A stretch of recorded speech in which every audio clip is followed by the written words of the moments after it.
on me. He's never gone to school. It is an inspiration. So this Pangea has been shut up. When we show them that the Quran make mention about the expanding of the earth, it is moving, they were like, okay, well, maybe the Quran, maybe this, they can't say anything. So the Quran is challenging them. Unchallengeable Quran. You can't come out with any hypothesis. This is the reason why most of the Western intellectuals are accepting Islam. They don't believe in how we believe.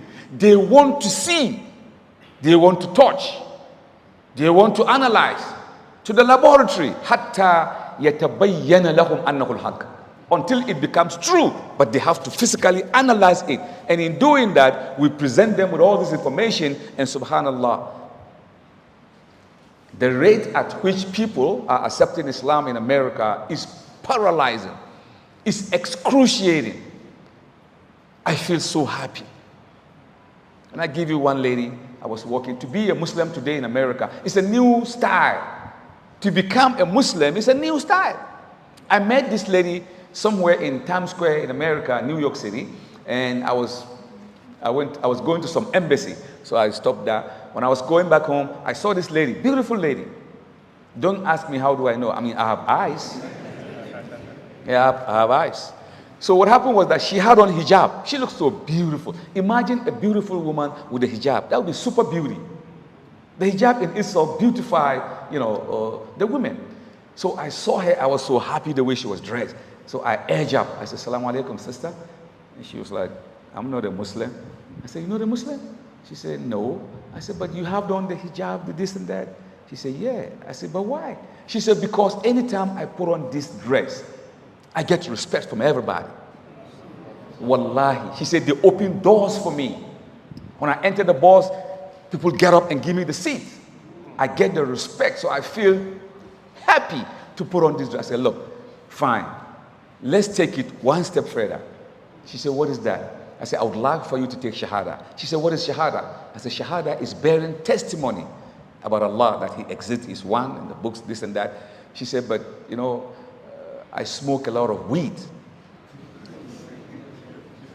Yep. She said she smoked a lot of reefer. And in the weekend, she just go and have a party. So she don't think she's worthy of becoming a Muslim. I said, "Let me tell you something. You want to smoke reefer? Smoke your reefer. Take Shahada and go and smoke your reefer." Simple as that. She said, "Really?" Inna salata tanha anil fahsha'i wal munkar. See, the uslub is different. Here, if you, subhanallah, all these things. But the way we present Islam over there is different. If we apply it here, it's not going to work. And if you apply the system of presentation over there, it's not going to work. So we have to create our own way of presenting Islam. And this lady that I'm talking about, I've been following her and teaching her and counseling her, giving her books. Now, her deen is strong, very, very strong. And just last year, she said, "Mohammed, can you get me a young man that I'm going to marry?" Don't ask me for her number, because I'm not going to give you. Let me tell you this. Because if I get it too, I'm going to take it. You know what I mean? I'm a man too. So don't ask me for no number. It's not going to work. And it's just so beautiful how we do things. And there is this information about the black hole. About the black hole, the white hole, which they call the quasar. The quasar is the state within the core of the universe. That part is called, some call it the black hole, some call it the white hole, some call it quasar. The job of that particular part in the celestial is that it produces, in fact, it manufactures stars. Every 15 seconds, over 1 million stars come out of this quasar. Let me say it again. Every 15 seconds, over 1 million stars come out of this quasar, the black hole, the point of no return. And this has been happening for the past 20 billion years ago. So 1 million star every 15 seconds, and it has been doing this for over 20 billion. So how many? And one star might be 100 times bigger than this dunya that we live in. It is unbelievable. That's why Allah, He said, you mankind, you cannot quantify Allah. You cannot give Allah a measure. Allah is this, Allah is that. وَمَا قَدَّرَ اللَّهُ حَقَّ قَدَرِهِ وَمَا قَدَّرَ اللَّهُ حَقَّ قَدَرِهِ. Allah said, you know what? وَالْأَرْض جَمِيعًا قَبْلَتُهُ يَوْمَ الْقِيَامَةِ. Then Allah says something. وَالسَّمَاوَاتِ that we're talking about right now. وَالسَّمَاوَاتِ مَطْوِيَّاتٌ بِيَمِينِهِ. Not yameen wa shimal, biyaminihi. Subhanahu wa ta'ala amma yushrikun. Now I believe anyone that do shirk to Allah must go to hell. If you look at Allah's creation and you make shirk with Allah, what? How? A shirk, associating partner with Allah. That is why Allah does not forgive anyone who associates partner with Him. Because if you look at Allah's creation and you're going to say somebody else is the same like Him, no. So these are some of the situations, and we'll tell these people that the qasa that you're talking about, the Quran have mentioned this information in the Quran. So Allah started by qasam, by swearing. فَلَا أُقْسِمُ بِمَوَاقِعِ النُّجُومِ وَإِنَّهُ لَقَسَمٌ لَوْ تَعْلَمُونَ عَظِيمٌ. I swear, Allah said, by the location of the stars. And this is a powerful swearing if you know the implication of this location. This is the Quran. So George Bernard, an American physicist, we approached him in Philadelphia. I said, look, this is what the Qasas is doing, and this is what the Quran said. The Quran have recognized that location, and that location was formed over 15 billion years ago. When the blasting of the Big Bang, boom, blasted, the remnant of the smoke get together and become aggregated, and then it moved to some part of the universe. Then it began to change itself with so many chemical redundant, and then all of a sudden we have these stars coming out of it. The stars are coming all the time. So the earth is nowhere to be found. The earth is negligible. The earth is absolutely zero. Zero minus multiple zero compared to Allah's creation in the heavens. These are the information. So when scientists listen to this, they want to know more and they ask more questions because they have a mind that asks a lot of questions. That's what they do. They ask questions. And the Quran is also telling you, Afala ta'akilun, Afala yasma'un, Afala tadabbarun, Afala. Quran is telling you, don't you think, don't you look, don't you see, don't you analyze, why don't you? Quran is forcing you because the Quran is sure of itself. Therefore, it is forcing you, the nature of man, that nature, that natural inbuilt mechanism that Allah have done upon mankind. Allah is vibrating it so you could ask more questions about Islam. Each and every question you ask about Islam, there is an answer to it. And that is exactly what we're doing back in the western part of the world. And then we have the constellation. This constellation that you see in the night, you see stars, you see moon, beautiful looking, and then all these things. So Allah, we know today, according to astronomers, they say the sun is a celestial body in the universe. It produces its own light.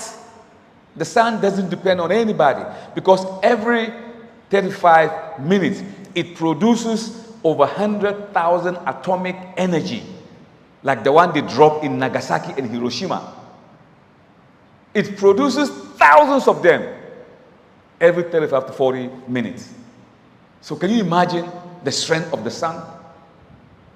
So Allah said the sun, the scientists say the sun does not depend on anybody. It has its own way of producing the helium, and the hydrogen and certain amount of, chemical redundant that it produces itself. But the moon does not have a light of its own. The moon that you see up in the night, it doesn't have a light. It is so dark pitch. But anytime the sun rises and sets, they move like this. They move away. They have different paths. So when they move, but anytime the moon comes very close to the sun, the reflection of the sun hit the moon and it gives us back the light, thinking that the moon have a light. The moon does not have a light. It is the light of the sun. So Allah said in the Quran, Tabarak allazi ja'ala fis sama'i burujan.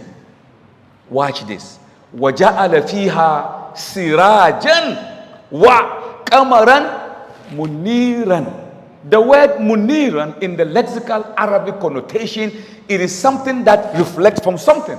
Something that take from somewhere and bring it over here. Something that borrows. Wa qamaran muniran. So how could the messenger, if he is the one that wrote the Quran, say, you know what, I'm going to write in my Quran, wa qamaran muniran, so that the later generation will know that I know science very well.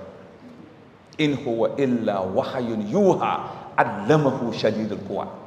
It is Allah who gave him this truth. And these intellectuals and scientists are proving it right. Knowledge is good. Knowledge is power. So Allah said, وَيَرَى الَّذِينَ أُوتُوا الْعِلْمَ الَّذِي أُنزِلَ إِلَيْكَ مِنْ رَبِّكَ هُوَ الْحَقُّ وَيَهْدِي إِلَى صِرَاطٍ الْحَمِيدٍ. Men of knowledge, O Muhammad, they will come eventually and they will prove that you are on the right track and that it is Allah who sent you. And they are proving it without knowing it. They are proving it based upon their own research and science.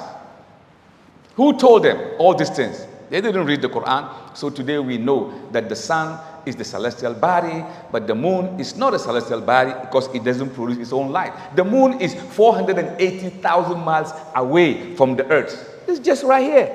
The moon is not far compared to other heavenly bodies. The moon is just right here. The moon is just so close, 480,000 miles away, when the sun is 93 million miles away. If the sun is 93.1 million miles away, life on earth will be unbearable. We cannot live the way we're living right now. And if it is 92.9 million miles away, again, life will be unbearable. It is constant. The position of the sun, in relation to the earth, it is so perfect that Albert Einstein, Albert Einstein, one of the best men of the 20th century, in his last memoir, the book that he wrote about science, the theory of relativity, he brought all these things. So before he died, he used to be an unbeliever, even though he was a Jew, but by virtue of whatever, he became an unbeliever. But towards the end, when he was about to leave, the earth, he wrote his last memoir in Latin, and that memoir is called Summa Mathematica. In that book, Albert Einstein said, alas, we have found the quantum to believe that whosoever created the heaven and earth is a great mathematician. He said, whoever created the heaven and earth, whoever that person is a great mathematician. They asked him why. He said, because everything fits in like a jigsaw puzzle. It fits in like a jigsaw puzzle. They asked him, but how can you relate that with quantum theory? He said, look, we have over billions and billions and billions and billions of stars in the heaven. And they are moving at the speed of light, which is 186.3 thousand miles per second. Yet,